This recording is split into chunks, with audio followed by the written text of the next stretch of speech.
El tema de hoy es ecografía de partes blandas. Lo que vamos a hacer es tener una clase más o menos 1 hora y después con algún modelo vamos a hacer una ecografía de hombro, que es el examen más demandado, digamos, en el área de partes blandas. La ecografía de partes blandas es un mundo sin límites. Sin límites. Lo puede ver todo, las partes blandas, las partes superficiales se adaptan espectacularmente bien a la ecografía. Yo diría que hay dos condiciones y hay mucho de autoaprendizaje, es un terreno que uno mismo puede ir explorando y avanzando hay que ser autodidacta. Creo que hay dos condiciones.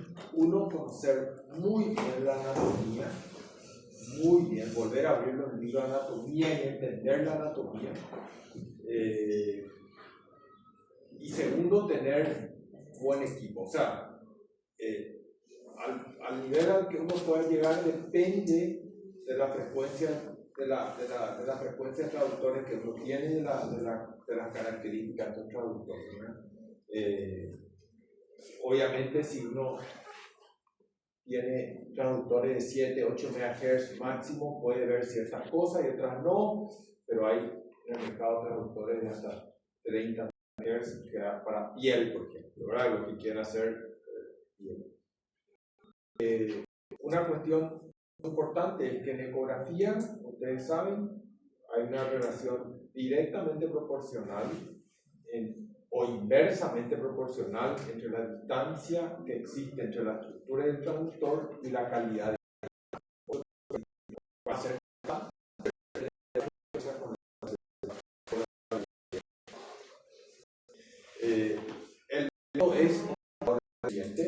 es operador dependiente. Y a mí antes me parecía malo que sea operador dependiente comparando con los demás métodos de imagen. Yo hago imagen, ¿verdad? Comparando con resonancia o tomografía, pero hoy creo que el hecho de que sea operador dependiente es espectacular, porque ahí es más difícil que se meta la inteligencia artificial. Y por otro lado, es donde uno puede hacer cierto arte en la medicina, digamos, no puede hacer menos en las demás. La ecografía tiene dos métodos, gas, hueso, por lo tanto, así como yo creo que hay muchísimo potencial para partes blandas, hay cosas en las que no podemos entrar, en particular dentro de las articulaciones. Por ejemplo, hay gente que postula que puede hacer diagnóstico, por ejemplo, de ruptura del ligamento cruzado anterior de la rodilla por ecografía. A mí me parece que no, porque al ser una estructura intraarticular, las ventanas son muy pequeñas y no se ven. Bueno, de esto hablamos. Allá a la derecha, un palito de hockey, no sé si ustedes trabajan con esto, son traductores de alta frecuencia muy pequeños. Ese es un traductor de 18 a 24 MHz que permite ver, por ejemplo, tendones de los dedos con altísima fidelidad, ¿verdad? Y a la izquierda el traductor básico, ¿verdad? Yo como hago muchas partes blandas,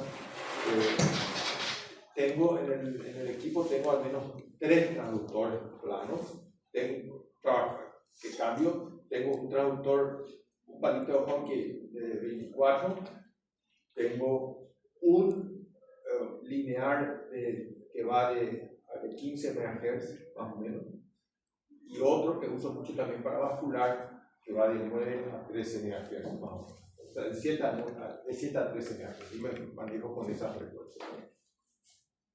Vamos a ver las principales indicaciones, que son las anomalías palpables. Esto es básico. Todo lo que se toca se va a ver por ecografía, y muy bien, y probablemente mejor por ecografía que en las demás técnicas, mejor en ecografía que en resonancia, y ni qué decir tomografía. Lo palpable es cualquier cosa palpable, es indicación de ecografía, cualquier cosa esté donde.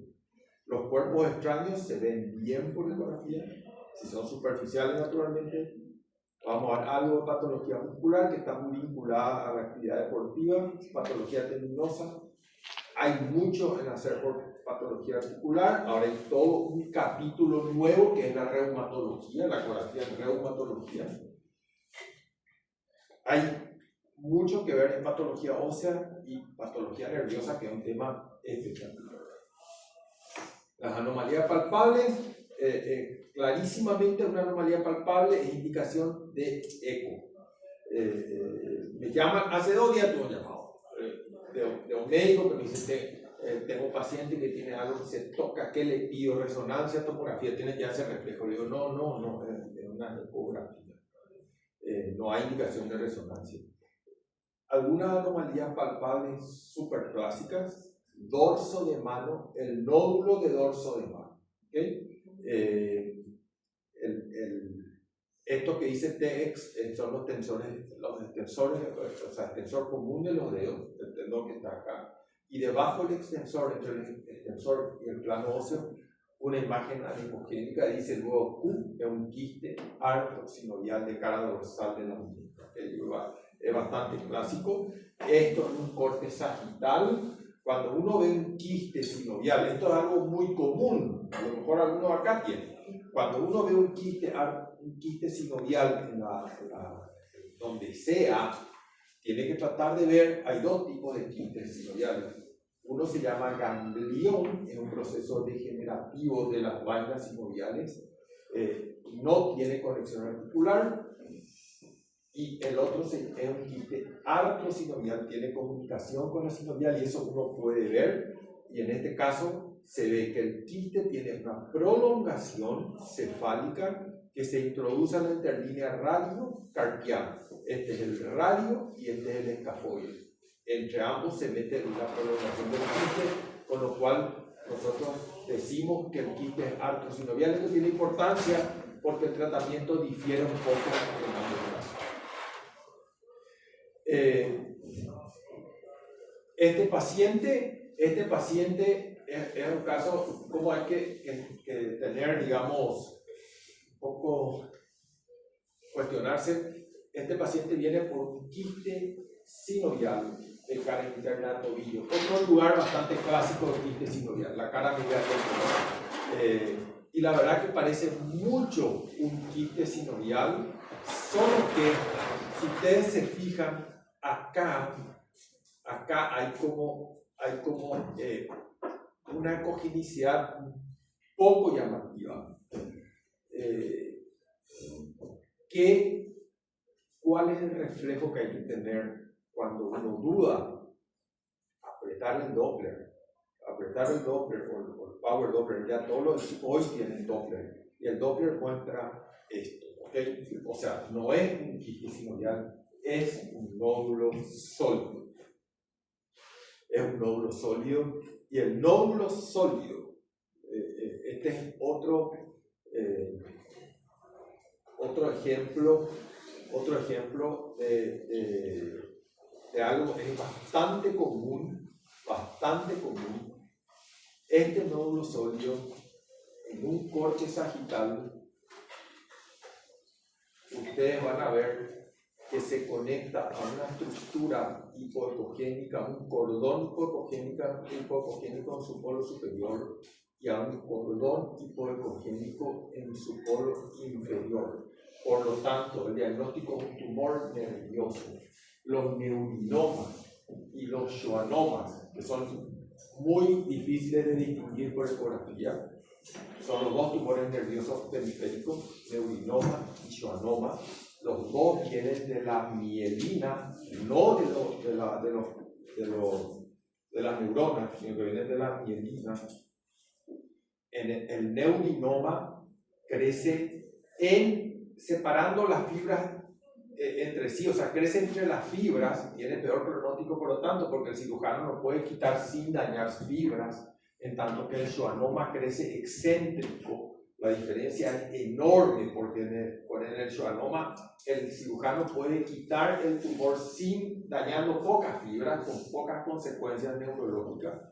Es muy difícil de hacer diagnóstico, pero tienen que pensar eso. Si ustedes logran ver los fascículos nerviosos pasando por fuera del tumor es probablemente un schwannoma, y si no logran eso, es probablemente un melanoma. Por frecuencia son más frecuentes los schwannomas, por suerte, y piensen en eso. Yo siempre tengo ese reflejo, porque hay un dicho que dice que se quemó con leche de una vaca y llora. Bueno, a mí me pasó algo. Me vino para biopsia una paciente que tenía una masa axilar, y yo le hice con anestesia local, una masa especial, le puse la anestesia local, y de una me fui con la aguja, entré al nódulo, y la paciente hizo un movimiento de brazo y un grito porque tuvo un dolor. Es más, no sé cómo, yo le seguí viendo a esta paciente después de esta experiencia. Y la paciente, hasta ahora a veces la paciente tiene pesadillas conmigo. Ella tiene pesadillas. Ella me dice, yo sueño que vos venís con una aguja. Y entonces, la mejor forma de aprender es por el ojo propio. Bueno, a mí me pasó. Entonces yo ahora pienso, esto será, sobre todo si ya es una biopsia de algo, será que no es un neuroma o un igual. Esta es la característica. El tumor más clásico que hay, lipoma.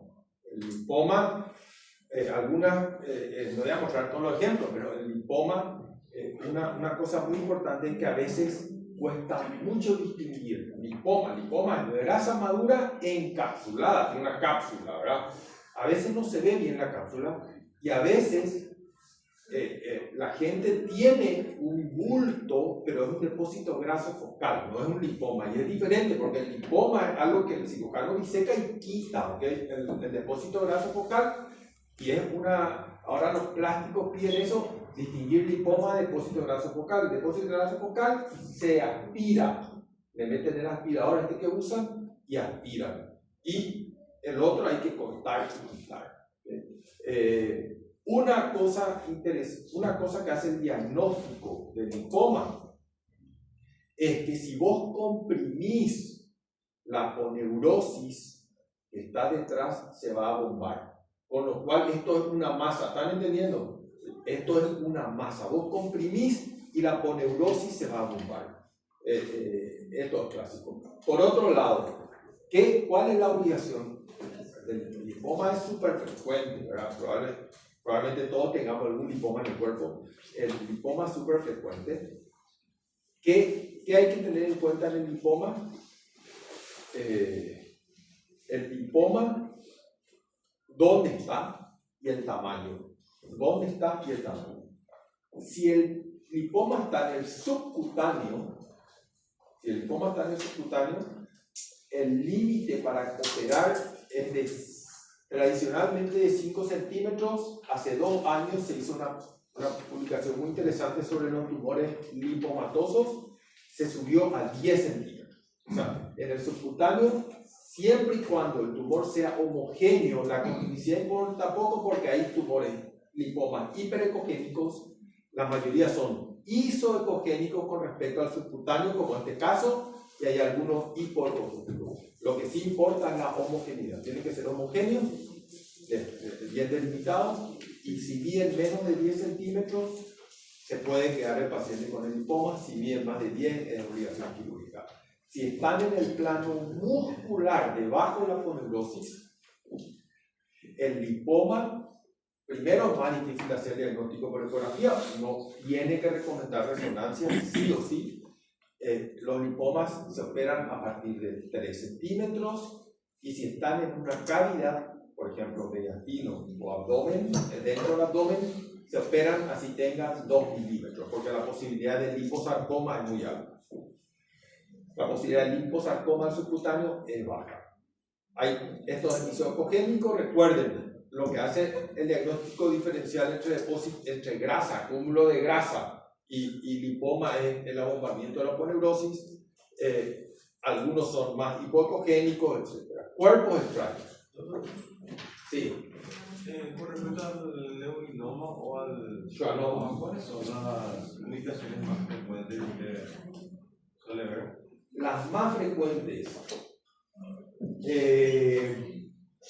Bueno, no tengo una estadística, pero sí tengo claro que yo vi más en miembros inferiores.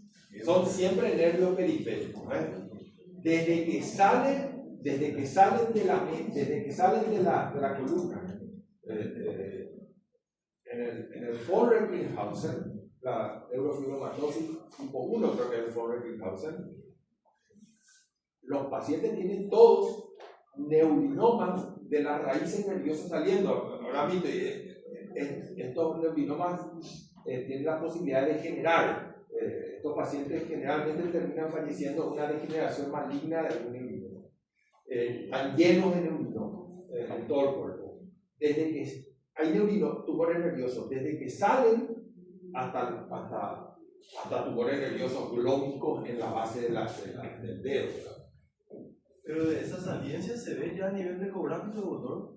¿Qué cosa? O sea, en ecografía ya ves. No, acá en la columna no va a haber ni loco. Por eso. Ni loco. Yo te digo más que hay desde ahí hasta la periferia. Lo que nosotros hacemos son los nervios más periféricos de los miembros. A veces puede tener intercostálicos en cualquier lugar. Cualquier nervio periférico puede alojar un tumor.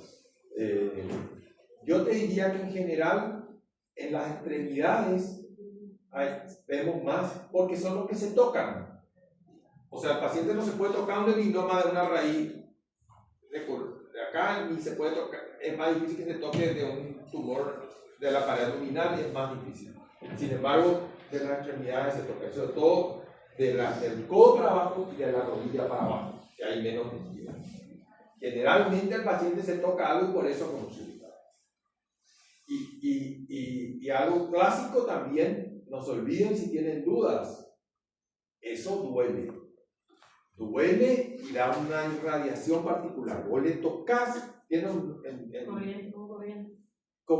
como corriente, o dependiendo, hay tres tipos de fibra nerviosa, ¿verdad? Térmica, dolorosa y bueno, te puede dar también dolor, o te puede dar, pero vos le tocas y algo pasa y le irradia, una sensación muy extraña siempre tiene el paciente. No, una pregunta. Sí. Mencionabas que cuando hay un lipoma a nivel abdominal o en otras... Dentro de la cavidad. De la cavidad. Se llama tumor lipomatoso ahora por eso. Porque el lipoma implica benignidad y no es así. Sí. Okay. ¿Y cómo se diagnostica? Porque me dijiste que aunque tenga 2 milímetros se opera como... La verdad es que no es para ecografía un lipoma intracavitario. Les digo como concepto general. Como concepto general. No se puede hablar de lipoma. Primero, si alguno hace imagen, no se puede hablar de lipoma si el tumor está. Ni siquiera en el plano muscular. Yo me animo a poner lipoma, esto es clásico lipoma, en los subcutáneos. Ahí yo me animo a poner lipoma. Es un nódulo sugerente de lipoma. ¿Okay? Si eso está debajo de la poneurosis, yo digo probable tumor lipomatoso, genéricamente.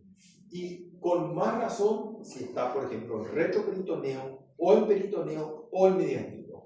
Porque esos tumores hay que quitar. Porque existe la posibilidad que sea un liposarcoma y no un lipoma.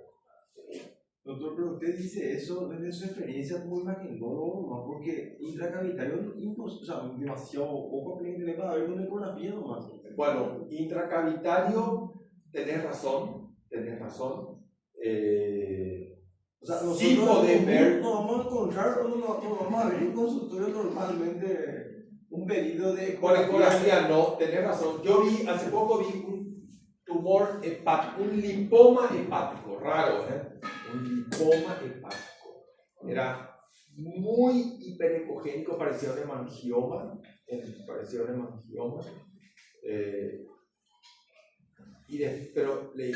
Pero no era del todo hemangioma, se hizo una resonancia, era un tumor lipomatoso. Y esta paciente se fue a la Argentina a consultar, le quitaron, le operaron en Argentina, le quitaron el tumor, por esto que le acabo de decir. Un tumor lipomatoso, hay lipomas en los riñones, por ejemplo.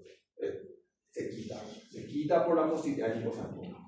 en general, de nuevo, como concepto, tenés razón, es muy poco probable que vos veas un lipoma intracavitario, porque encima pierde no hay características específicas. Vos ves un tumor, en este caso vos ves un tumor hepático, no vas a decir que es un lipoma porque es una rareza. ¿Cómo informarías, por ejemplo, algo que ves así? ¿Cómo informaste vos, doctor? Eso. Las características que ahora tenemos. Tumor lipomatoso intrahepático, no por ecografía, No, por no, ecografía por vi nódulo, por resonancia, tumor lipomatoso intrahepático. Ese mismo término usa. Tumor lipomatoso intrahepático homogéneo, porque esto es algo que se busca, se busca en homogéneo y no homogéneo. Si vos ves dentro de un tumor lipomatoso algo inhomogéneo, cuidado, por más que tenés subcutáneo. El cuerpo extraño, este paciente se iba caminando y pisó una rama de coco y le basculó la rama y le pegó acá. Y se quedó con una sensación extraña y dijo, me parece que se me quedó una espina. Bueno, esta es una, estará otra y estará otra. Tenía 3. Y la ecografía ve perfecto. Las espinas ve, pero perfecto, no te podés equivocar, es demasiado fácil. Es espectacular la ecografía. Este paciente, ¿qué le parece a usted esto? Esto. Con esta reverberación, esto por detrás parece esos códigos de barra, ¿verdad? Código de barra. Vidrio. El vidrio se ve así. El vidrio se ve iso o hiperecogénico con respecto al plano subcutáneo o hiperecogénico si está en el plano muscular, porque el músculo es más hipoecogénico, y con una reverberación en código de barra. Así se ve el vidrio. Por más que sean fragmentos chicos, uno se ubica en el eje mayor del pedazo de vidrio y se ve más evidente. El vidrio también es algo que uno puede diagnosticar. Y recuerden que el vidrio es un problema. Los que trabajan en algún servicio de urgencia saben que eso que se corta con vidrio, vos querés saber si quedan o no fragmentos dentro de la ecografía, es una opción. La otra es la radiografía, porque la mayoría de los vidrios tienen algo de plomo y se ven en la radiografía. Otra cosa, cuando ven una especie de nódulo sólido, los dos diagnósticos primarios que se tiene que descartar, porque se puede descartar por ecografía, es el tumor nervioso. En el tumor nervioso vos te pones en el eje mayor del tumor y vas a reconocer los nervios entrando y saliendo, como les acabo de mostrar, y lo otro es el granuloma del cuerpo extraño. El granuloma del cuerpo extraño se manifiesta como un nódulo superficial. ¿Cómo hacer el diagnóstico? Viendo el cuerpo extraño. Y el cuerpo extraño está en el centro y tiene incluso una sombra acústica posterior. Es un nódulo ovoide, el paciente viene por un nódulo, es un nódulo inespecífico, sólido, hipoecogénico, ovoide, con una imagen hiperecogénica en su centro, por lo que sugiere cuerpo extraño. La imagen era alargada, era una espina.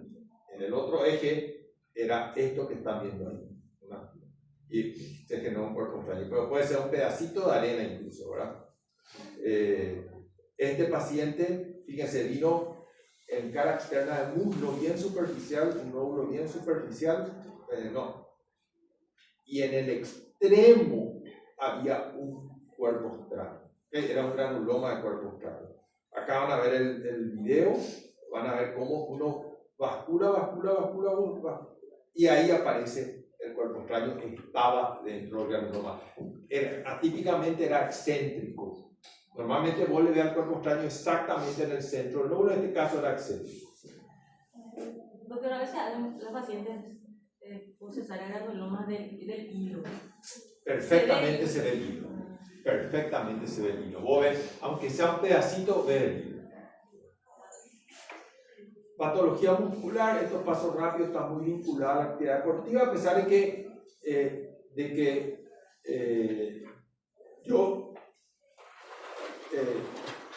estoy haciendo ecografías, o sea, que hace 30 años, desde que yo regresé más o menos, empecé a trabajar con los equipos de fútbol, porque yo hice mucha ecografía, muchas partes blandas afuera, Entonces empecé a trabajar con los equipos de fútbol y yo vi que al comienzo yo veía solo para la patología muscular, veía jugadores de fútbol básicamente, ¿verdad? Y ahora todo el mundo es deportista, ¿verdad? Y todo el mundo hace deporte, todo el mundo hace... Y todo el mundo le da importancia afortunadamente a esto. E increíblemente hasta el que juega en el examen interesa saber si está desgarrado o no. Y bueno, así, inclusive ya hay un cierto nivel de locura ya hay, ¿verdad? Sí, que es espectacular, está bien, pero bueno. Y lo que sí que la gente le da importancia y... ¿A qué son H te referís o a qué te referís? No. Me refiero a que se creen grandes campeones. Y son buches, ¿verdad? Pero bueno, pero ellos creen y la patología muscular, las lesiones, vamos a empezar con las lesiones musculares postraumáticas, por traumatismo indirecto, los desgarros, ¿verdad? Tienen 3 grados, se clasifican en 3 grados. Grado 1, grado 2 y grado 3. Bueno, hay varias clasificaciones. Yo voy a hacer para simplificar, están en 3 grados. El grado 0 sería normal, ¿verdad? Que no encontrarás nada. El grado 1 son las lesiones más difíciles de diagnosticar por ecografía, pero las más importantes de diagnosticar. Si uno se mete a trabajar con jugadores profesionales de fútbol, tiene que, lograr distinguir este tipo de lesiones porque son las más importantes. Porque si pasa como normal, lo que está estudiado es que el paciente que tiene una lesión grado 1 tiene alto riesgo de relesionarse si no le paras, ¿verdad? Y si vos no le encontrás nada, no para. Entonces, la lesión grado 1 es la más difícil y es muy sutil de ver. La lesión grado 1 se va a manifestar de 2 maneras. 1, una lámina de líquido en el espacio subaponeurótico. Le voy a tratar de explicar cómo es la diferencia entre lesión grado 1 y lesión grado 2. En la lesión grado, en un desgarro muscular, hay fibras que se rompen.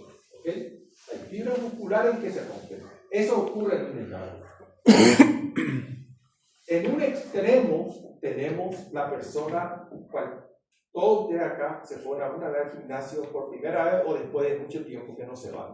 Al día siguiente tienen dolor muscular, ¿verdad? Tienen un dolor muscular. Ese dolor es porque se rompieron fibras musculares.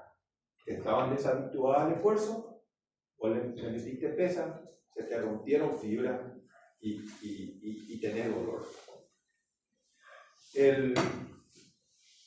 De paso, hay casos de rhabdomiolisis muy extensas por gente que hace esto. Gente que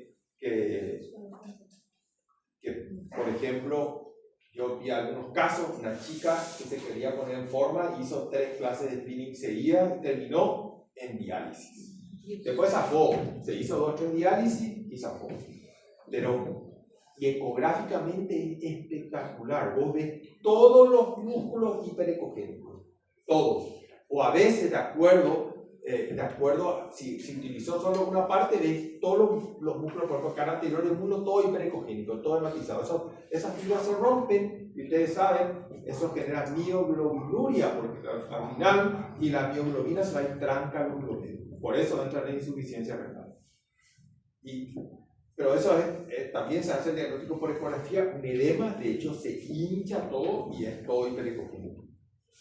Pero las lesiones tipo desgarro, dos tipos. Uno es la lámina de líquido en el espacio subaponeurótico. En la lesión grado 1, me interrumpí mi explicación. Hay una tracción intensa que supera la resistencia del músculo y se rompe en fibras. En la lesión grado 1 no se rompe un haz de fibras, sino que se rompen fibras en un área, pero no están juntas las fibras. Por lo tanto, yo no veo la brecha ni el hematoma interpuesto. ¿Okay?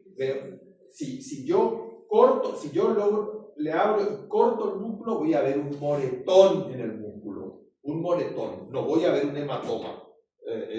Como una quimosis muscular. Y eso se va a traducir por edema muscular.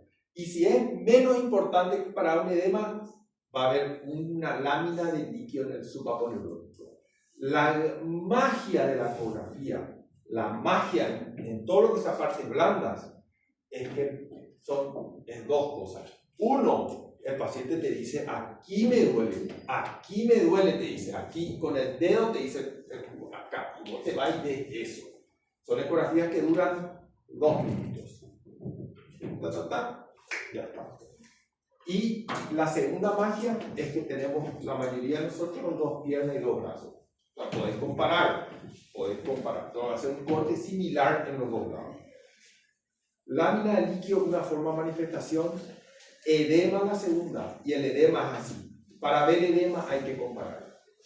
Cuando yo veo algo así, primero vos pasás y vos le decís a la persona, decime dónde te duele. Cuando vos sientas dolor, ahí decís, comparar los 2 lados, va a haber el edema muy sutil, es esta área hiperecogénica redonda que está marcada por la piel. Siempre es así, la comparación es brutal. Esta es una lesión súper común que se llama edema del sóleo. El edema del sóleo es todo un capítulo, pueden leer después si quieren, porque no se produce necesariamente por un traumatismo directo, sino que se puede producir por sobrecarga muscular. Para los jugadores de fútbol es muy importante porque el paciente no tiene dolor de reposo ni siquiera en esfuerzo habitual, y el dolor le aparece a los 20-25 minutos. A los 20-25 minutos de la actividad. La comparación es clave. Esto es gemelo interno de la pierna izquierda, le dolía la pantorrilla izquierda, y el sóleo izquierdo tiene una cogenicidad totalmente diferente al sóleo asintomático. Es hiperecogénico. Esto traduce edema. ¿Okay? Puede haber en el gemelo interno también. Y en estas lesiones, cuando ustedes tienen dudas, yo no tengo pero ningún problema, yo le llamo al traumatólogo del club y le digo, hacele una resonancia, porque la resonancia es muy superior a la ecografía en la lesión grado 1. A partir de la lesión grado 2, la ecografía es superior a la resonancia. En la lesión grado 1, los edemas son muy fácilmente visibles en resonancia magnética. Fíjense qué cambio de señal hay en este gemelo interno y qué sutil es la anomalía en la ecografía. De nuevo, la ecografía, vos le tenés al paciente ahí y te está diciendo acá me duele, acá es. Esto es imposible ver en ecografía. Esto es un edema súper sutil del sóleo. Lesión grado 2. Esta es la pierna de James Rodríguez, un jugador de Colombia que vino a Paraguay a jugar contra Paraguay, y hubo un problema entre su equipo, que era el Real Madrid, y el seleccionado colombiano. Hubo una pelea, no le quisieron, bueno, toda una historia larga. Los españoles le dijeron no va a viajar porque está lesionado, y los otros querían la prueba, no le mandaron la resonancia. Bueno, al final yo tuve la suerte de verle a este señor y hacer una resonancia. En ecografía no se vio nada y tenía esta lesión que es imposible ver. En la lesión grado 1 vos sospechás, y sobre todo cuando una papa caliente como esta le decimos vamos a hacer una resonancia. En la lesión grado 2 ya hay brecha. Se ve, fíjese, se ve la brecha, y la brecha se mide de esa manera. ¿Qué tamaño tiene? ¿Por qué yo digo que en la lesión grado 2 la ecografía supera la resonancia? Porque la ecografía tiene mejor resolución espacial que la resonancia. Para medir es mucho mejor. La resonancia es el método con mejor resolución en contraste. La calidad de una imagen se define por su resolución, una combinación de resolución espacial y resolución en contraste. Resolución espacial significa cuán pequeña es la estructura más pequeña que se puede ver. Cuán pequeña es. Y resolución en contraste es qué capacidad tiene el método de diferenciar los tejidos. En resonancia eso es brutal. La resonancia diferencia músculo de edema, de líquido en el cerebro, sustancia blanca, sustancia gris. No existe método mejor que la resonancia para resolución en contraste. Sin embargo, La ecografía tiene mucho mejor resolución espacial porque la resonancia es una imagen matricial, o sea, es como la cámara de fotos. Y nosotros en resonancia usamos matrices de 200 por 300 más o menos. Y ustedes pueden multiplicar cuántos píxeles salen, ¿no? Es poco. O sea, la capacidad de estructura pequeña de medir es difícil. Y lo que ocurre en resonancia es que las señales se suman, entonces yo no logro ver la rotura, no logro diferenciar la rotura del hematoma ni del edema. Eso pasa. Es súper sensible. Si vos tenés el más mínimo edema, como el que acabamos de ver en el sóleo recién, vas a ver, pero te va a costar medir la lesión. Te va a costar saber qué gravedad tiene. La ecografía es mejor. En la ecografía se ve brecha. Otro ejemplo típico, aductor. Acá está el cabo proximal, acá tenía que estar esto, y vos podés medir, esta rotura mide 14,15 milímetros. ¿Okay? Otro ejemplo, tenis leg. La desinfección del gemelo interno sobre el sóleo, que es una clásica, es más bien del deportista el fin de semana, del jugador del EXA, no tanto del jugador de fútbol. El gemelo interno tiene una inserción particular bastante única en el cuerpo. El gemelo interno se continúa también, aporta fibra al tendón de Aquiles, pero tiene una amplia inserción sobre la polilosis del sóleo. El gemelo interno se va a insertar, este es el sóleo, se va a insertar y de aquí se desinserta. Esa es la lesión, el tenis leg, la pierna del tenista, o se ocurre mucho en el tenis. Y la lesión grado 3 es la rotura completa, esto no existe, esto siempre existe, eso siempre ocurre en no deportistas habituales.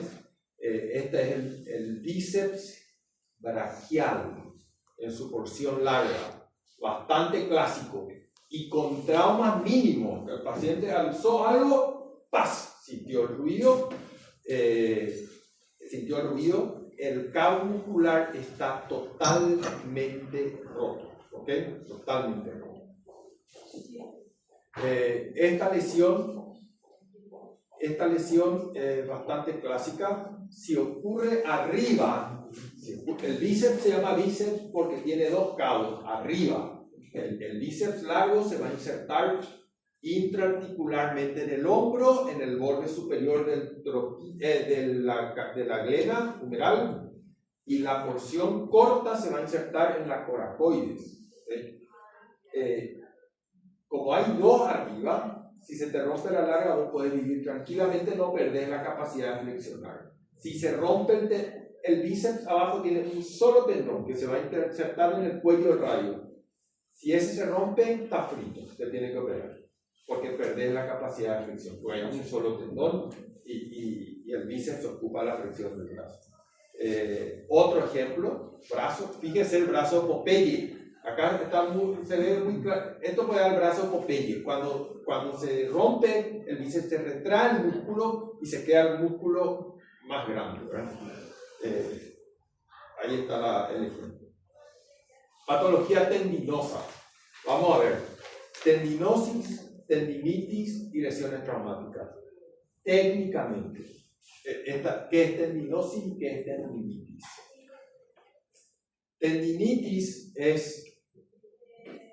Tendinitis, todas las itis implican inflamación. Inflamación, vamos a poner el segundo curso en la facultad. Inflamación es 4 cosas. ¿Ustedes se acuerdan cuáles son las 4 características de inflamación? Calor, rubor, dolor y humor. Por eso a mí, cuando vienen, porque ahora está de moda, vienen esas mujeres, se me pone el flequillo de punta cuando escucho estoy inflamada. Hay un término ahora, estoy inflamada, ¿verdad? Y no está nada inflamada, porque no hay ni calor, ni rubor, ni tumor, ni dolor. Esa es la inflamación. Sí. En mi grupo de facultad de WhatsApp hay 2. Y yo me suelo agarrar, ahora por suerte salió el grupo, pues no por mi culpa, por otro. Bueno, Y encima está nuestro gremio de ella habla de la inflamación. O sea, vos tenés que estar en otro foro, no en un foro médico. O sea, inflamación es calor, rubor, tumor y dolor. Entonces, hay el que tiene una tendinitis del hombro. Pues es muy común la tendinitis del hombro, ¿verdad? Le llamamos tendinitis del hombro y acá tengo yo otro conflicto. Mi esposa estudió algo de lingüística y todo eso, y ella siempre me dice, la función del idioma es la comunicación. Te conviene más emplear mal la palabra, pero pasar el mensaje, que emplear bien la palabra y que las palabras que no te entiendan, que vos seas un súper buen hablador, pero no te entienden, no tiene sentido. Bueno. Entonces, cuando yo digo, mire señor, usted tiene una tendinitis del hombro, todos entendemos, pero no tiene una tendinitis. ¿Por qué no tiene una tendinitis? Porque el que le duele el hombro tiene dolor, sí, pero no tiene calor, no tiene rubor y tiene tumefacción. Porque si vos mirás la ecografía está hinchado. Pero por más que abras, no está rojo ni está caliente. Entonces, no es una inflamación. ¿Por qué? Porque hay dos tipos de tendones en el cuerpo. Los tendones desnudos y los tendones que tienen vaina sinovial. Los tendones que tienen vaina sinovial son los que atraviesan articulaciones. Por ejemplo, lo de las manos y lo de los pies, tobillo. Estos tendones van a atravesar articulaciones, van a ir de una parte a la otra y necesitan vaina sinovial para deslizarse. La vaina sinovial tiene vasos sanguíneos, por lo tanto tiene capacidad de inflamarse. Los tendones desnudos, que son los que más patología tienen, curiosamente, son tendones que carecen de vaina sinovial. No tienen prácticamente vasos sanguíneos. Y para tener una reacción inflamatoria necesitas vasos sanguíneos, porque el fenómeno inicial del calor, rubor, tumor y dolor es la vasodilatación. Ese es el fenómeno inicial. La respuesta inflamatoria tiene como paso 1 la vasodilatación. Paso 1. Eso no hay en un tendón desnudo. El tendón de Aquiles, por lo tanto, no puede tener tendinitis. Tiene tendinopatía. Ese es un término súper elegante. Tendinopatía o tendinosis.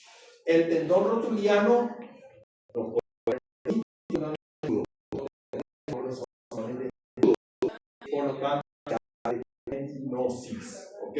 O tendinopatía, no de tendinitis. Y los que tienen vaina sinovial, se habla de tenosinovitis, porque la sinovial es la que está inflamada realmente.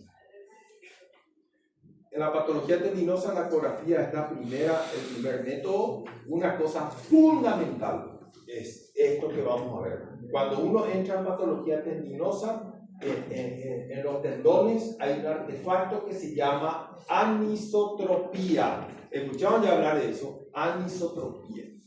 ¿Por qué se produce la anisotropía? Porque están en una clase de base de ecografía, pero hay 3 tipos de reflexión en ecografía para formar la imagen: la reflexión especular, la reflexión scattering, cuando son estructuras pequeñas, pero la que más importa es la reflexión especular.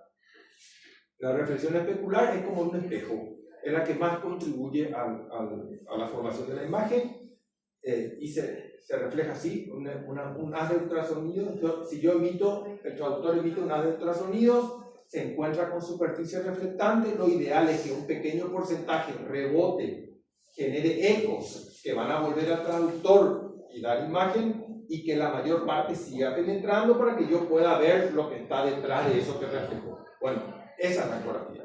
Y la reflexión es especular. Si yo incido directamente contra una superficie reflectante, me viene en la misma dirección el eco. Si yo incido contra una superficie tangencial, la reflexión no va a venir hacia el traductor, sino que se va a reflejar especularmente en el mismo ángulo. Si yo incido así, en ese ángulo se va a ir para acá. Por lo tanto, cuando los ultrasonidos inciden sobre una superficie reflectante oblicua, inclinada con respecto al haz de ultrasonidos, se va a reflejar también angularmente y no va a caer en el traductor. ¿Están entendiendo? No va a caer, va a reflejarse por fuera. Y esto explica la anisotropía. Este es un corte coronal del tendón del supraespinoso. Esto es el húmero. Esto es el húmero, por acá está el troquíter, acá se está insertando el supraespinoso y esto es medial, ¿okay? La parte muscular está por acá. Esta parte del tendón es hipoecogénica, ¿están de acuerdo? Esto es normal, es hiperecogénico normal. Y esto es hipoecogénico. Esto es hipoecogénico porque el tendón es patológico o porque está inclinado, no sé. No sé. Yo sí sé que esto es normal, porque la orientación de la estructura me permite decir es normal. Pero esto es por anisotropía. De hecho, la patología tendinosa en esta parte es muy rara. La patología del tendón de supraespinoso se produce en la inserción, siempre, porque es la parte menos vascular, justamente. Esto no se puede interpretar erróneamente como una patología. Esta es la clave. Esto es anisotropía. Para poder decir que algo es anormal, yo le tengo que tener en perpendicular al mi ultrasonido. Esto, por ejemplo, es anormal. Esta hipocogenicidad es anormal porque el tendón tiene un trayecto perpendicular al ultrasonido o paralelo al plano del traductor. ¿Están entendiendo? Si esto es normal, esto es patológico, esto es normal y esto es normal. Esto es anisotropía. Bueno, ese es un concepto fundamental cuando uno entra a analizar tendones. Este tendón es anormal, este es el tendón de Aquiles, porque yo le estoy mirando, yo le coloqué, y esto el ecógrafo te permite, vos tenés que colocarte, mover el traductor de tal manera que la estructura que querés analizar esté perpendicular a los ultrasonidos. Este tendón, aparte de ser hipocogénico, está engrosado, debe ver un engrosamiento fusiforme del tendón. El tendón de Aquiles, otra cosa importante, todos estos tendones desnudos pueden tener patología en su sustancia. Por ejemplo, el Aquiles tiene tendinopatía y tiene entesopatía. ¿Saben cuál es la diferencia entre las dos? La entesopatía son patologías un poco diferentes. La entesopatía es una afectación del tendón en su lugar de inserción ósea. Vamos a ver la diferencia que hay entre las dos. La tendinopatía es una afectación del tendón en su sustancia. La tendinopatía del Aquiles ocurre siempre, sin excepción, en el tercio medio del tendón, en esta zona, porque es la que mecánicamente es más solicitada. Esta parte del tendón, acá está el calcáneo, es normal. Esta parte del tendón es normal. En el medio está gordo e hipoecogénico el tendón. En la entesopatía, el problema se produce acá y hay una diferencia enorme. Este paciente está a riesgo de rotura. La tendinopatía del Aquiles expone al paciente a riesgo de rotura y vos le tenés que decir, cuídate porque te puede romper el tendón. La entesopatía tiene cero riesgo de rotura, o sea, te puede romper si te cortado, si hace un trauma exagerado, pero tiene el mismo nivel de posibilidad de rotura que otra persona normal, ¿ok? Entonces, tendinopatía es en el tendón, entesopatía es en el... Por ejemplo, la patología del supraespinoso del hombro es una entesopatía, porque se produce en el lugar que el tendón se inserta en el hueso.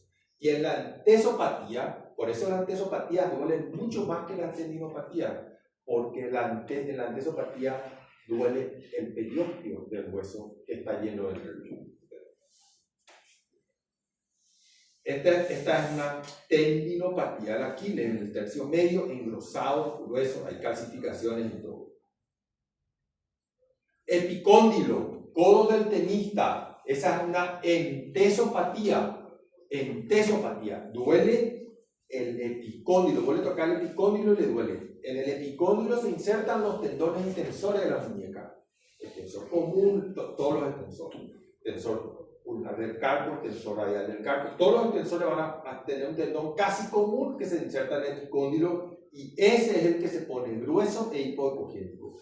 Este es un paciente que juega tenis o pádel, yo que hago eso, y tiene, fíjense el análisis comparativo, de nuevo, tenemos dos codos por suerte. Entonces vos mirás uno, este tendón está muy grueso, hipoecogénico con respecto a este. El codo del tenista no hace falta que se vaya junto a usted para hacer el diagnóstico, el traumatólogo lo hace, se va junto a usted para confirmar y para ver si se rompieron o no fibras. Hay que buscar que no se hayan roto fibras del tendón. Otro ejemplo. Esto es un tendón rotuliano. Un tendón rotuliano. Técnicamente, todos llamamos tendinitis rotuliana, pero técnicamente, si nos expresamos bien, tenemos que poner entesopatía a nivel de la inserción patelar del tendón rotuliano, porque el tendón rotuliano tiene dos inserciones, una tibial abajo y una patelar arriba. El tendón se pone, de nuevo, yo le tengo que poner al tendón perpendicular a los ultrasonidos para poder interpretar y evitar la anisotropía. El tendón está hipoecogénico engrosado en su inserción patelar. Otro ejemplo, y una cosa que sirve mucho es, si ustedes ven vasos sanguíneos en el tendón, el diagnóstico de tendinopatía es seguro. No se puede ver en condiciones normales vasos sanguíneos por Doppler en un tendón. No existe esa posibilidad. Si hay vasos, es una neovascularización tratando de regenerar el problema. Dos importancias tienen. Diagnóstica, porque si ven vasos sanguíneos en un tendón, eso es anormal. Y dos, ahora hay muchísima terapia guiada por ecografía para todos estos problemas. Si hay que hacer una terapia guiada por ecografía, alguna inyección de plasma rico en plaquetas, lo que sea, el lugar que hay que tratar es donde hay vasos sanguíneos. Esa es la zona más alterada, ahí hay que meter la aguja, ¿okay? Eso es importantísimo. Esto, salimos de los tendones desnudos. Esto es cara dorsal de la mano. Cara dorsal de la mano. Esto sí es una itis, porque estos son los 4 componentes del extensor común de los dedos. El del pulgar va por otro camino. El extensor común de los dedos, y fíjense cómo, de nuevo, el proceso inflamatorio afecta mucho más la vaina sinovial que los tendones. Los tendones están bastante bien. Los tendones están bastante bien. Pero la vaina sinovial es la que al poner, no van a encontrar vasos sanguíneos dentro de los tendones, van a encontrar vasos sanguíneos en la sinovial. La comparación es siempre fundamental. Este es el lado que le duele, este es el lado que no le duele. Acá está, segundo dedo, medio, anular, meñique. Y acá está, índice, medio, anular, meñique, del otro lado. Los tendones se pueden romper, como en este caso. Una cosa muy importante es, la rotura del Aquiles tiene un diagnóstico bastante difícil, bastante difícil. El tendón que más se rompe en la economía es el Aquiles, el que más frecuentemente se rompe. El diagnóstico es fácil y ustedes tienen que hacer antes de ponerle el traductor encima. El paciente está acostado boca abajo, el pie está colgando por fuera del borde de la camilla y ustedes le hacen, no me acuerdo el nombre de la maniobra, pero le comprimen la pantorrilla fuertemente. Vos le comprimís la pantorrilla y en una persona que tiene roto el Aquiles, el pie no se mueve, se queda fijo. Y una persona que tiene el Aquiles intacto, el pie se flexiona. ¿Okay?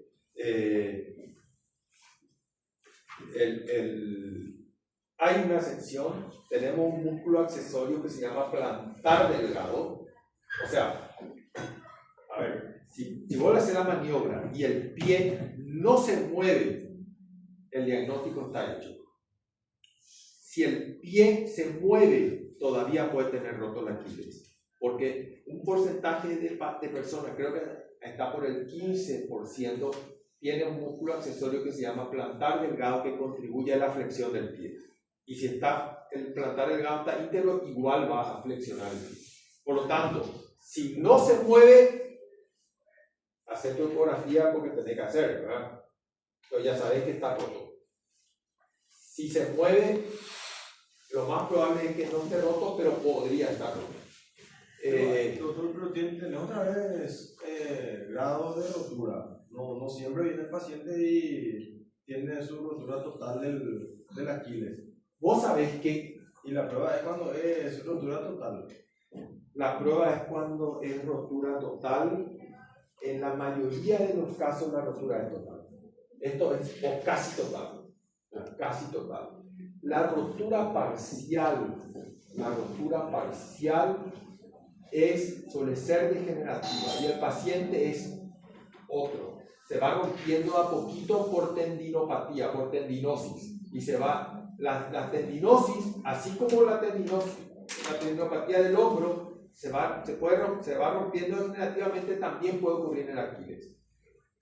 Es relativamente raro que el paciente en un movimiento brusco que hace una impotencia funcional tenga una rotura parcial. Y si es parcial, es probablemente casi total. Pero tenés razón. Lo que ocurre en la rotura aguda del Aquiles es que el lugar se llena de sangre. Y es muy difícil distinguir por ecografía la sangre del tendón. Vos no sabés hasta dónde va el tendón, dónde está el hematoma. Es un problema. Por eso es que esta maniobra es fundamental. Y otra que les voy a mostrar en un video. Este es un paciente que hay que medir. Cuando hay rotura del Aquiles, nos acaba ahí tu trabajo. Vos tenés que decir, ¿dónde está roto? ¿Dónde está roto significa a cuántos centímetros por encima de la inserción en el calcáneo? Esa es la mejor medida. Por ejemplo, el tendón está roto acá. El gap va de acá a acá. Este es el gap. Se ve el tendón hasta acá y se ve de nuevo tendón desde acá. Vos medís de aquí hasta aquí y le decís, la rotura ocurre 6 centímetros encima del calcáneo, en el tercio medio del tendón.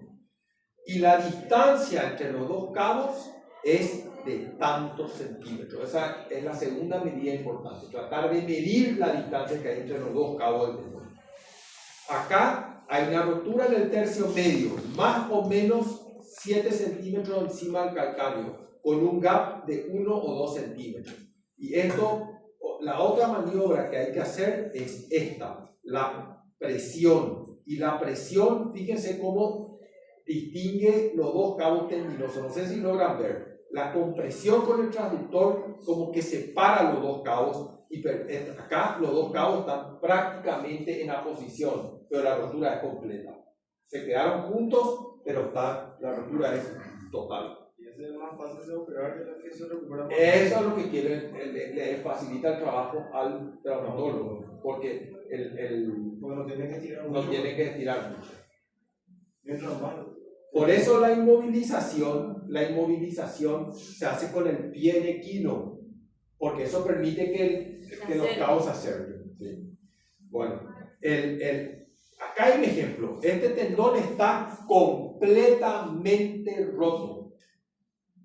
Y de primera vista uno no entiende qué pasa acá, ¿verdad? Uno no entiende, el tendón está grueso, yo no sé si esto es una tendinopatía nomás. Y ahí hay que mejorar la visión. Fíjense, este estudio es del 2008, tiene un siglo.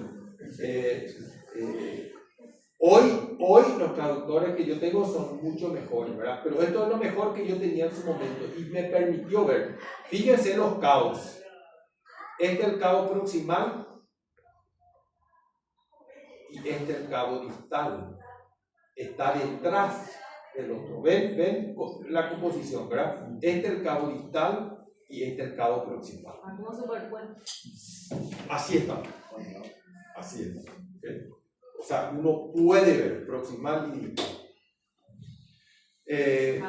Hay otros tendones que se pueden romper. algunos ejemplos clásicos. Esto es una lesión que hay que buscar en el dolor de cara externa. Muy común esto, dolor de cara externa crónico de tobillo post-esguince. Una de las causas es lesión de peroneos laterales. Los peroneos laterales son dos y están el corto y el largo. ¿Se acuerdan de los peroneos laterales? Hay dos peroneos laterales, corto y largo. Son los músculos que tenemos acá. Van a formar dos tendones. El peroneo lateral corto, los dos van a pasar detrás del maleolo externo, detrás y debajo. El corto se va a insertar en la base, en la base del quinto metatarsiano, y el largo va a pasar la planta al pie y se va a insertar en el primer metatarsiano. Es una inserción más en abanico en 2 o 3 huesos. El corto está pegado al maleolo externo y el largo está superficial con respecto al corto. ¿Okay? Los dos están así. Uno está pegado al maleolo, el otro está más superficial. En el esguince de tobillo, por inversión del pie, ustedes se pueden imaginar lo que pasa. Hace esto, el largo, que es superficial, choca contra el corto y le empuja contra el hueso y le puede romper longitudinalmente, creando un ojal en el corto a través del cual el largo se va y choca contra el peroneo. No sé si me logro explicar bien. Y eso se ve por ecografía. Esto es un corte transverso de los peroneos. Este es el peroneo lateral corto, que debería ser redondo, pero parece una corbata muñito así. 2 pedazos triangulares con un haz hipoecogénico en el medio. Si yo me voy para arriba, porque esto es abajo, voy a ver que se van a separar estos 2 fragmentos tendinosos, generando el ojal a través del cual el peroneo lateral largo que está en PL acá va a entrar en contacto con el maleolo que está acá. Voy más arriba, peroneo largo en contacto con el maleolo, un pedazo del peroneo lateral corto, otro pedazo del peroneo lateral corto, un pedazo del corto, otro pedazo del corto, y el peroneo lateral largo se metió contra el peroneo. Y más arriba, el peroneo corto y el peroneo largo. Estamos más arriba ya del maleolo. Este es un video de abajo para arriba. Acá se juntaron. A ver. Este se juntan acá. ¿Ven? Este y este se van a juntar acá. Y abajo yo vi el ojal. Es bastante común, es una de las causas de dolor crónico de tobillo por esguince. La segunda causa se llama impeachment de cara externa al tobillo, que es una fibrosis del ligamento que frota y genera dolor crónico. Son las 2 causas más frecuentes. Esto es muy común, dolor persistente a meses del esguince. Las 2 causas principales son lesión de peroneos laterales y la cicatrización anómala del ligamento que va a empezar a frotar contra la estructura adyacente. Patología articular. Vamos a ver la patología inflamatoria y la traumática. Este es un niño muy pequeño. Fíjense, esto es el codo. El húmero es cartilaginoso y la cabeza al radio es cartilaginosa. Esto es hueso, esto es cartílago. Esto todavía tiene cartilaginosa la articulación. Y esta es sospecha de artritis de codo. Qué fácil se ve. Esto es derrame ecogénico de condición aumentada en el codo. Comparen con la articulación normal. El codo derecho asintomático se ve el cartílago del húmero, el cartílago del radio y nada de líquido. Acá está el cartílago del radio, el cartílago del húmero, que tienen una cogenicidad diferente, no tan hipoecogénica como el lado normal, y un derrame articular. Los derrames articulares son muy fáciles de diagnosticar por ecografía, es extremadamente fácil. En todos lados, Esta es una artritis de tobillo, la tibia astragalina, también un niño, tibia y astrágalo. Esta es una artritis entre el astrágalo y el escafoides en el pie, líquido articular, fácil de ver. Esto es traumático, cara externa, o sea, epicóndilo de codo en un evento traumático, el ligamento colateral completamente roto. ¿Okay? Completamente. Este es el ligamento colateral, este es un fragmento, este otro fragmento, una rotura completa del ligamento. Todos los ligamentos articulares son fáciles de evaluar.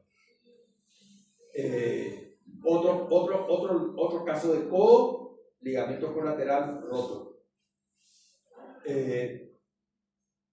Voy a pasar peroné, otro ligamento que se rompe fácil, el peroneo astragalino anterior en la cara externa del tobillo, el ligamento lateral externo del tobillo.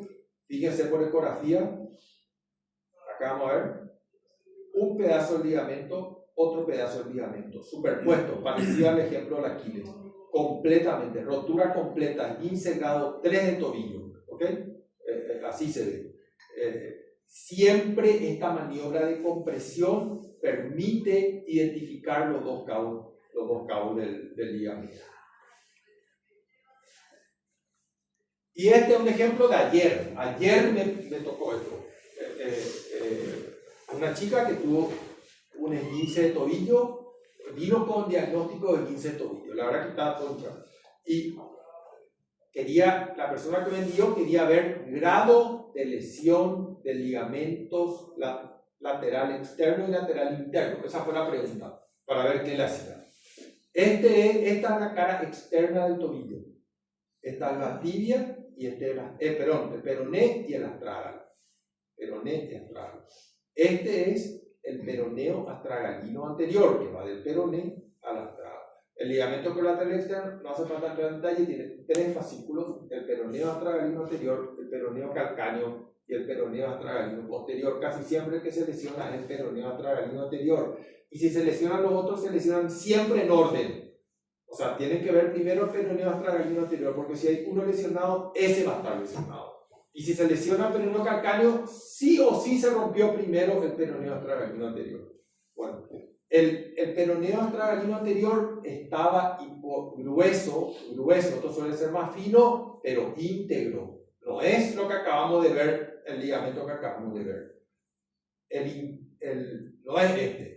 El colateral interno también estaba hipocogénico, pero íntegro. O sea, había una lesión grado 1. Las lesiones ligamentarias se van a dividir en 3 grados. Grado 1 es distensión, no hay solución de continuidad. Grado 2, rotura parcial. Grado 3, rotura completa. Esta es una lesión grado 1 de colateral interno y de colateral externo. No era tan importante, pero sinceramente eso era horrible, era súper hinchado de todos los colores. Y ahí realmente tenía hinchado el dorso del retropié, el dorso del retropié. Lo que es interesante de la ecografía, porque la radiografía salió, no hay fractura, famoso, no hay fractura. Esta es la articulación entre el astrágalo y el escafoides. Fíjense el daño capsular que hay, y estaba súper hinchado ahí, y ahí le dolía. La otra magia de la ecografía, ella me dijo, es ahí donde más me duele. Que no era acá, sino que era la articulación adyacente entre el calcáneo y el cuboides. Entre el calcáneo y el cuboides está la cápsula rota. La cápsula se rompe, por eso sale líquido y se hincha. En el astrágalo escafoide, la cápsula rota, e inclusive una abulsión, o sea que no se vio en la radiografía, una fracturita del calcáneo, son fracturas mínimas, ¿verdad? Una fracturita del calcáneo, una abulsión, o sea, en lo que se llama la articulación de Chopard. En el retropié hay 2 articulaciones que forman Chopard, la calcáneo cuboides y la astrágalo escafoides. Y Lisfranc es la otra articulación, que también cuando se lesiona es súper importante porque el pie queda inestable, esto queda inestable, hay que inmovilizar sí o sí. El diafragma es la articulación entre las cuñas y los metatarsianos. Habrán escuchado hablar diafragma y Chopard. Chopard son estas dos articulaciones, súper importante diagnosticar. Este fue un diagnóstico ecográfico. La radiología ni sospechó. La patología ósea, ya vimos la vez pasada, fractura de costilla. La ecografía es espectacular para ver fractura, porque ve el contorno óseo, esto ya vimos la vez pasada. Otro ejemplo, metacarpiano de la mano, se ve la fractura, no se había visto por radiografía. Se golpeó la cabeza esta persona, tiene un ferohematoma, este es el hueso parietal, hematoma, fractura. La ecografía ve perfecto la fractura. Eso no sale en la radiografía, en el cráneo. Cuando vos tenés, pasa lo mismo en la costilla.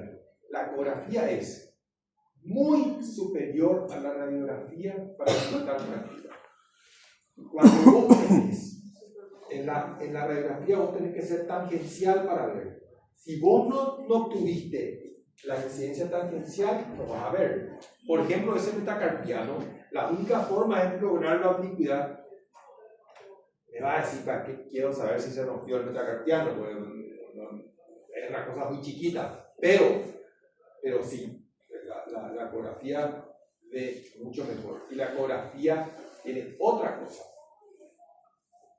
A mí me viene trauma, me dice, y me viene una mano y tengo que ver. Pero yo cuando le hago la ecografía, el tipo me dice, acá me duele. O acá me duele, ¿verdad? Y vos ponés ahí de la fractura. Esto, dolor de hombro post-trauma. Ecografía clásica, hombro. Y el paciente lo que tenía una fractura en el húmero, cerca del troquíter. O sea, fue un trauma. El supraespinoso está ahí medio malito, pero no está roto. Y lo que está roto es el húmero, tiene una fractura del húmero. Y eso se vio por ecografía. Tampoco se vio por radiografía. Otro ejemplo, en muchos lugares, cuando los niños con osteomielitis, se le hace ecografía todos los días. ¿Para qué? Para ver, en la osteomielitis la infección está en el hueso, pero en un momento dado la infección alcanza el periósteo y se va a salir ahí. Ese es el momento de drenar. Ese es el momento que hay que drenar. Primero, porque el dolor aumenta mucho, y segundo, porque hay pus. Eso significa hay pus, hay que drenar. Bueno, y eso en la ecografía es un método espectacular. Tenés dos opciones: o le hacer resonancia magnética todos los días, imposible, o le hacer la ecografía, que dura 1 minuto. Y cuando vos ves que hay una lámina de líquido por debajo del periósteo, vos decís, ya tenemos un absceso susperióstico. Esto obviamente va a ser la gente que trabaja en hospitales, ¿verdad? Porque tiene que seguirle, y realmente puede hacer mucho bien. Viene, vos le ponés, no hay absceso susperióstico, se va a ver el absceso superióstico. Siempre es lo mismo, siempre es esto, no es una feroz colección, es una colección líquida laminar al lado del tubo. Y patología nerviosa, para finalizar, espectacular capítulo. Los nervios se ven muy bien por ecografía. Primera indicación, nervio mediano, y paso rápido por aquí. Síndrome del túnel del carpo es el atrapamiento nervioso más común que tenemos en el cuerpo humano. ¿Qué pasa en el túnel del carpo? El túnel del carpo es un túnel osteofibroso. El piso es hueso, el techo es el ligamento transverso. ¿Okay? En ese túnel pasan los flexores superficiales, los flexores profundos, vasos, nervios, entre ellos el nervio mediano. El nervio mediano es el que suele quedar apretado. ¿Qué ocurre cuando vos comprimís un nervio? Cuando vos comprimís un nervio, el nervio deja de recibir sangre. Si yo le aprieto a un nervio, que es lo que pasa en el síndrome del túnel carpiano, no hay espacio suficiente, el nervio está apretado, y cuando está apretado, deja de recibir sangre. Al dejar de recibir sangre en forma crónica, forma crónica, el nervio, la reacción del nervio es, hay una hipertrofia de la mielina, se engrosa por encima, inmediatamente por encima, que es donde sí recibe sangre, se engrosa. Y esa es la manera que tenemos de identificar todos los atrapamientos nerviosos, entre ellos el túnel del carpo. El túnel del carpo está súper bien estudiado, se mide el área de sección transversa, se mide el área del nervio. Vos tenés que dibujar el área del nervio en un corte transversal inmediatamente en el extremo superior del túnel. Vos sabés que está en el túnel porque vas a tener las dos eminencias óseas, ahí tenés que medir, y hasta 12 es normal, a partir de 12 es patológico, a partir de 15 es diagnóstica la ecografía. En el esquema, en todo el mundo, civilizado al menos, sospecha del síndrome del túnel del carpo es ecografía. Si el nervio mide más de 15 o más de 15, la ecografía es diagnóstica, no hace falta electromiografía. Si el nervio mide entre menos de 12 es normal, y si mide entre 12 y 15 hay que hacer electromiografía. Eso en cuanto a nervio mediano. Por supuesto que la ecografía tiene que descartar, la mayoría de los síndromes del túnel del carpo son constitucionales. No hay una masa o un quiste comprimiendo el nervio, pero puede ser que haya una tenosinovitis de flexores que comprima el nervio, que el tratamiento no es quirúrgico, o puede ser que haya un ganglión o un quiste sinovial. Muy importante entender el concepto. El concepto es que el nervio entra al túnel acá. Acá están la punta de los dedos, acá está el codo, digamos, ¿verdad? Esto es proximal y esto es distal. Y este es el nervio mediano. O hagan el corte sagital, porque vos ves que el nervio se afina. El nervio entra al túnel y se afina. En realidad el nervio acá es normal, lo que es anormal es esto. El nervio se engrosa por encima. Y esta imagen es súper convincente para vos mismo que el paciente tiene un síndrome del túnel del carpo. Si el nervio es regular en toda su longitud, probablemente no sea. De paso, cuando a ustedes se les duerme el brazo, a todos nos pasó que te despertás. Eso ocurrió porque el nervio estuvo comprimido en una posición viciosa que adoptaste. Otra posición viciosa, el nervio se comprimió, el nervio dejó de recibir sangre. Cuando vos te despertás, es súper molesta la sensación, apenas podés mover, vos sentís como la sangre empieza a llegar. Eso es, bueno, en el túnel del carpo la compresión, si dura horas, ustedes saben, conocen la parálisis del borracho. El borracho no se despierta no se despierta y por eso puede quedar con un daño permanente y se queda con el brazo paralítico, ¿verdad? Esto pasa en el túnel del carpo y solo que la compresión no es tan extensa, pero explica los síntomas. El paciente te dice, se me duerme la mano. Estos 3 dedos, se me duerme la mano. Es lo mismo que te pasa a vos cuando te dormís sobre el brazo y le impide dormir, es súper desagradable. O que ocurre a la noche. Lo mismo pasa en cualquier otro nervio. Esto creo que es el cubital, el nervio cubital se engrosa. En el túnel cubital es lo mismo que el túnel del carpo, un poco por encima se va a engrosar el nervio cubital, ¿verdad? Voy rápido, comparen los dos lados. Esto ya vimos un tumor nervioso, este es un erinoma. Empezamos luego hablando del tumor nervioso, cómo se conecta con un nervio arriba con un nervio abajo. Ven un nódulo, descarten que no haya una conexión nerviosa. Neuroma de Morton, tumor, probablemente el tumor nervioso, un tumor nervioso muy común, es un neurinoma, pero que está en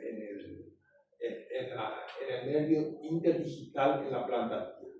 Muy común en las mujeres porque se le atribuye causa al taco alto, al estar el pie así, el nervio pasa por debajo del ligamento intermetatarsiano y se comprime y termina dando un neuroma por trauma. se ve un nódulo, yo por cara plantar es mejor, por cara plantar, la forma fácil, miren que suelen ser chiquitos, la forma fácil es comprimiendo el pie así lateralmente, así, y ahí salta como redonda. Patología traumática de nervios. La ecografía es espectacular. Nervio cubital, creo que era por acá. Herida, H es la herida. Gente que tiene heridas cortantes, vos tenés que ver qué pasó con los nervios. Y la ecografía es fantástica, fantástica. Acá está la herida, acá está el nervio sufrió un traumatismo pero está íntegro. De esto nomás se trata. De esto se trata.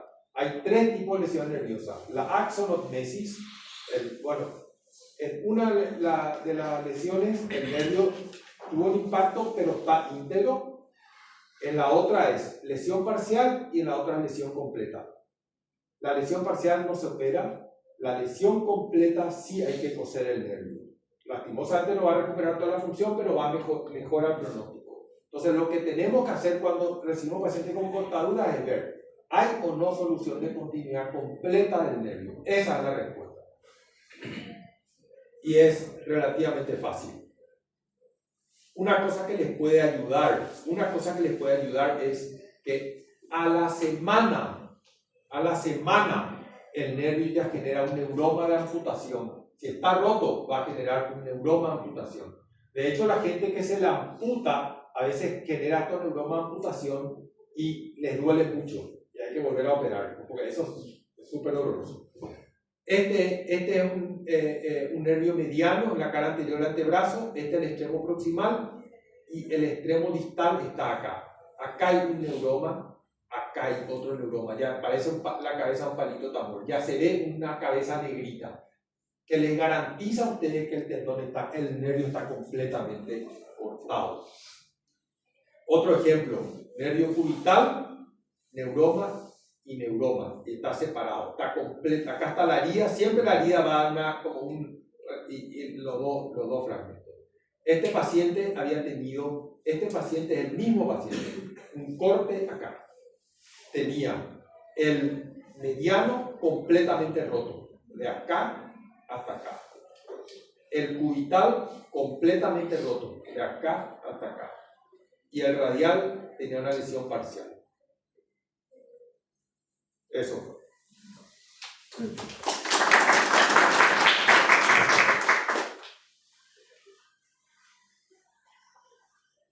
Creo que tenemos tiempo para hacer rápido una eco de hombro. Sí.